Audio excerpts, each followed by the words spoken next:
Hey everyone, Matt here. One of the best ways to learn a synthesizer is to investigate the presets that come with it. After all, the sound designers making these patches have not only tried to make them sound good and be musically useful, but they are also making an effort to utilize the most important features that are unique to that instrument. In this dissection, we'll be investigating Dawn of Rounds, a preset from the brilliant synth Rounds. This patch is a wonderful way to learn how the synthesizer works by showcasing two of its most important elements. First, the voice programmer, and second, the morphing capabilities. Because Rounds gives you the ability to program up to 16 different synthesizers and then sequence those sound sources in a variety of ways, it is imperative that you fully understand how the playback engine is manipulating your sounds. So let's check it out. I was inspired by the Dawn of Rounds preset and just came up with a short little sketch.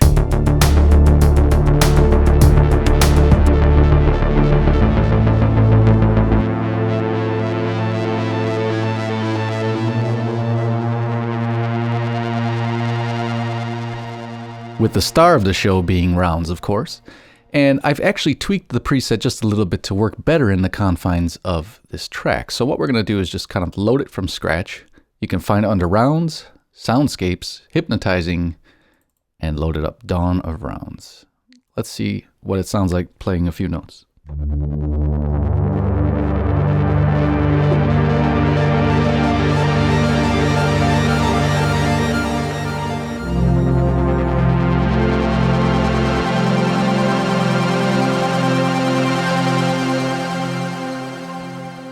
Kind of reminds me of one of these patches that is the first patch you find on a synthesizer to kind of really just show its power and what it's capable of. So the best way you can learn about this is, I think, after you've watched this video, load up this preset and just play around with all the parameters I discuss for at least a half an hour, and you'll really get a good sense of how this synthesizer works. So that being said, we are really going to dive into the voice programmer. It is the heart of what makes Rounds such a unique and interesting and powerful instrument.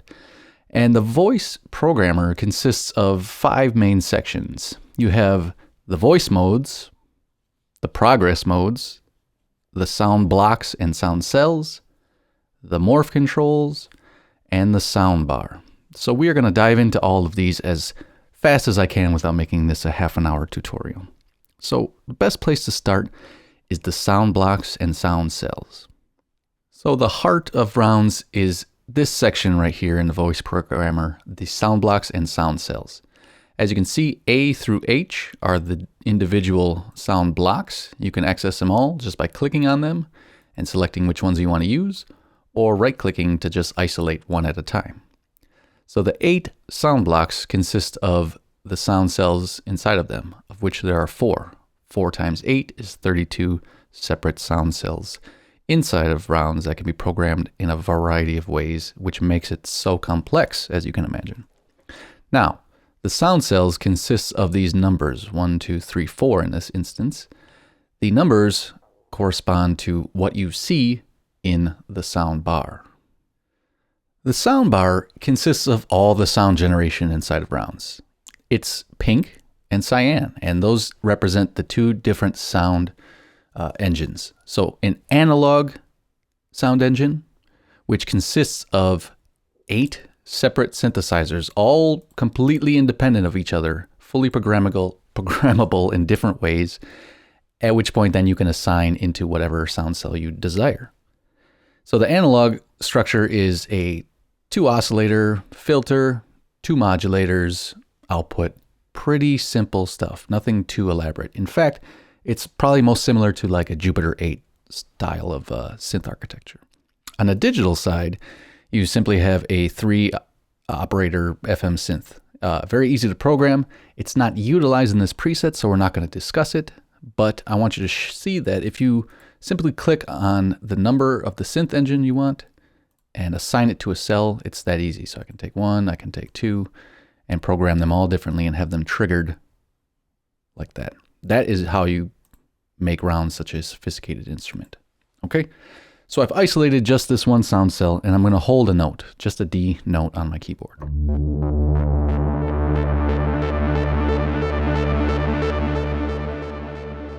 So that's that kind of arpeggiating sound that we're used to. I'm going to go ahead and turn off Morph, which we'll discuss later. And now I'm able to just kind of isolate. Let's actually just turn on the first cell and look at analog 1.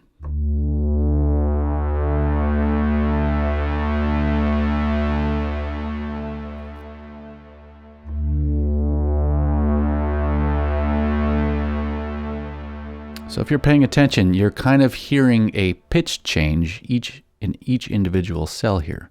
The reason that's happening is because oscillator 2 is tuned up, but there's also some envelope modulation here. So if I just, let's just double click that. This envelope modulation is assigned to the mix parameter. So it's choosing which oscillator you're hearing at which time. Let's just go ahead and manipulate that by ourselves.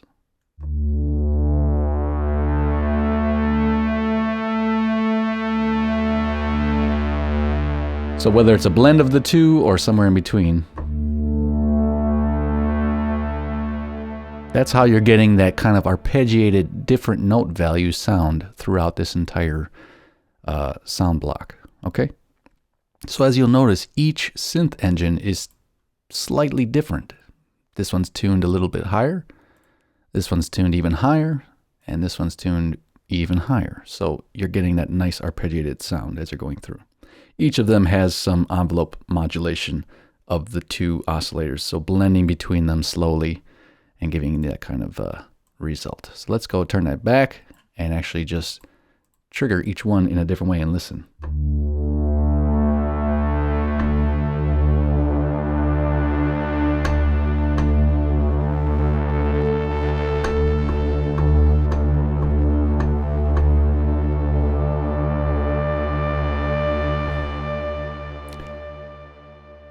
Now, one thing you'll notice is the reason I had to keep hitting that note over and over to get to number 4 is directly related to the voice modes. Let's explore that next.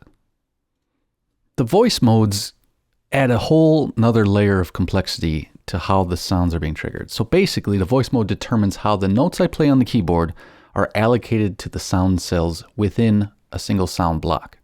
So first thing we're going to look at is the random, which is how this preset was set up. And I keep hitting a note, and I never know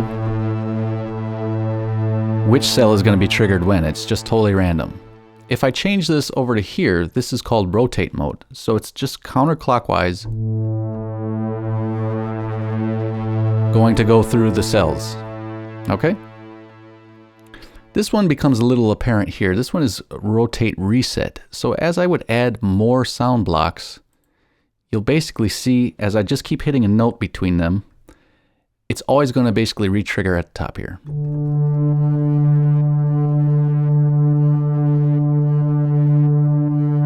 Kind of this upper quadrant here is like the starting point, as opposed to when I do it here with rotate.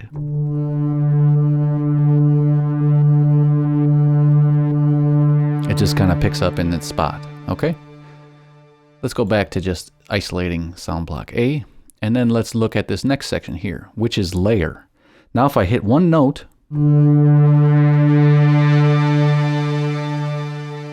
all 4 cells are going to be triggered at one point. So you can imagine, tuning some of these different and just having this huge monstrous lead, monophonic lead that is playing 4 different voices at a time. Really kind of interesting, unique option for that.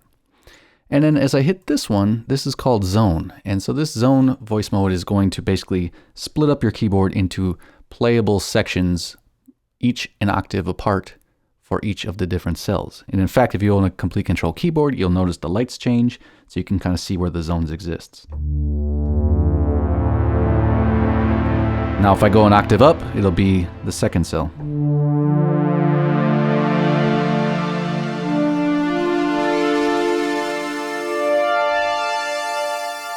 Etc. So that way you could have different applications, different synthesizers set up in different zones, maybe for a live use application, whatever you like. Now, one thing that we'll notice here is these different options here, which are basically the poly options. And this defines how chords are played back. So right now in multi-chord, if I play in one zone, it stacks those voices into a chord. If I select something like monochord and I play that same thing, it's essentially going to be monophonic. So look at the manual, because this is very intricate. Depending on which mode you're in here, which voice mode is going to influence how these poly options work. It takes a little bit of getting used to. Lastly, let's change to unison, which is essentially going to give you 4 voices stacked on the same cell. So not quite like the layer, which triggers each cell. Unison will be confined to 4 voices on a single cell. So pretty straightforward stuff. Let's next move on to the progress modes to see how the blocks can change over time. We're going to reload Dawn of Rounds from the beginning initial patch it comes with in order to investigate the progress modes. Now, the progress modes determine how the sound progresses from one sound block to the next one. All right, so now we're dealing on this bigger frame, and we're going to get even another layer of complexity. So as you can see here, it is set to time, meaning the timing, half note in this instance, is just going to move to the next sound block every half note. Reset is in case you want it to reset over a period of time to start back at A. Let's just turn that off for now. And one cool thing about this is you can play a different note of a chord, for instance, in each sound block, if you get it right.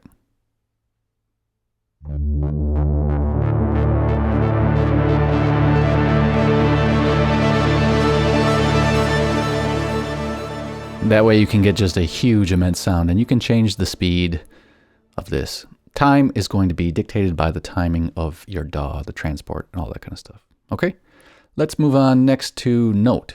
And I'm going to turn on morph for this. And I'm also going to change the voice mode to rotate, because this is going to be, all these things work with one another and can really kind of influence the way things are operating. So I'm going to hit 2 notes. Just keep hitting notes. And you'll notice, because my count is 2, it's going to wait to move to the next block until I've hit 2 notes. For instance, we can change this to 1 and just move through it faster. Now what happens if we turn on rotate reset? We're just going to stay in that top section because it's resetting.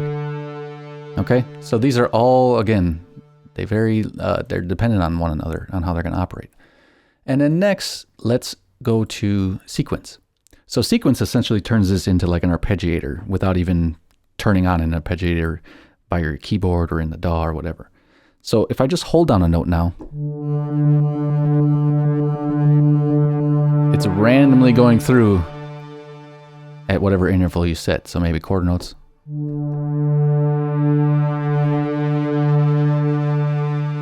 And triggering differently. Okay, so you can really do some interesting stuff. For instance, if you put this on, let's put on 16th note and set it to reset, it's just going to trigger number 1.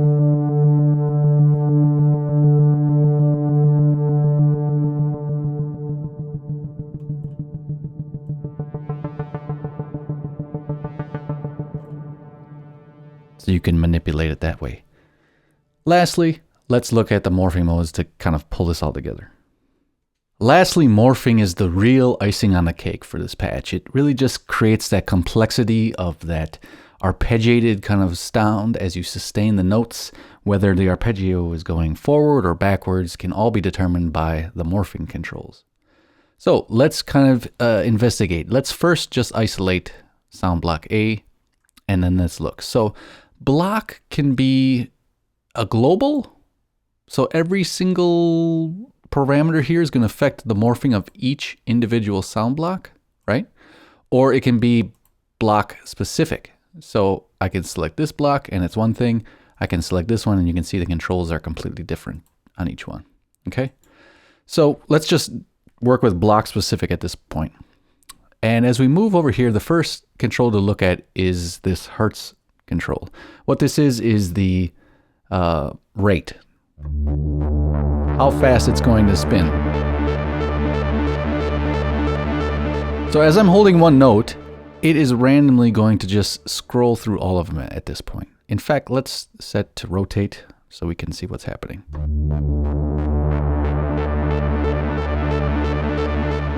So while one is being sustained, it's still scrolling through each one. Now, at what speed is what's determined by this rate. So if I turn it down, let's actually just double click it and it's going to go back to null. Nothing is really happening. So as I turn it up, this is a bipolar knob. Let's turn it up about this far.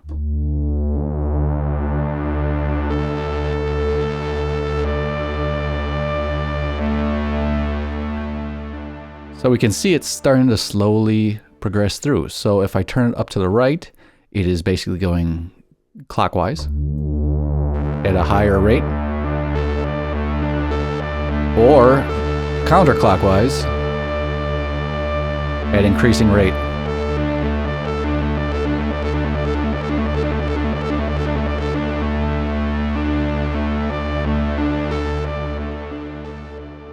All right, the next option to look at is this quantize knob, and this essentially smooths the transition. So all the way to the right here, think of this almost like a square LFO modulation. It's on or off, it's all or nothing.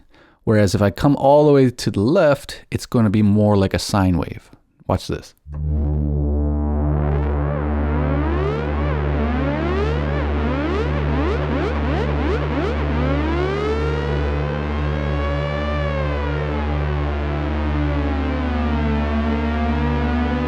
Or somewhere in the middle.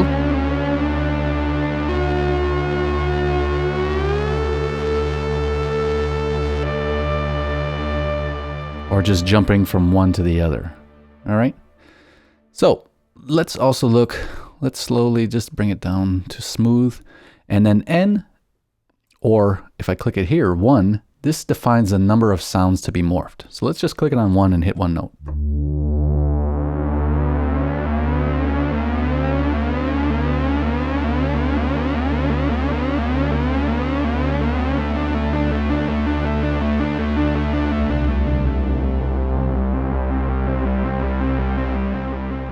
So we're not going to progress through the entire sound block unless we have it on N.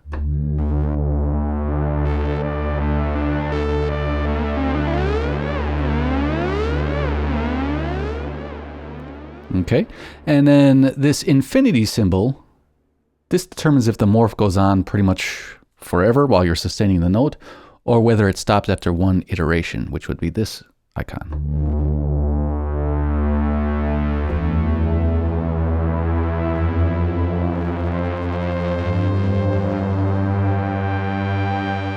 Each can have a really different effect. So remember, all these settings we just configured are only on sound block A. If I come to B, something completely different. So that's where you start to see, once we reset here, you have different morphing controls for each one. Some of these are going backwards, some are going forward, some are going at a higher rate.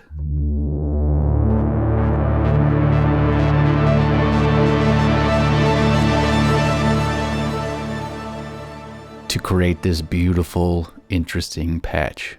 So, thanks for watching. I recommend you load up the patch and kind of play with it until you fully understand this major level of complexity that you can get with this beautiful instrument rounds.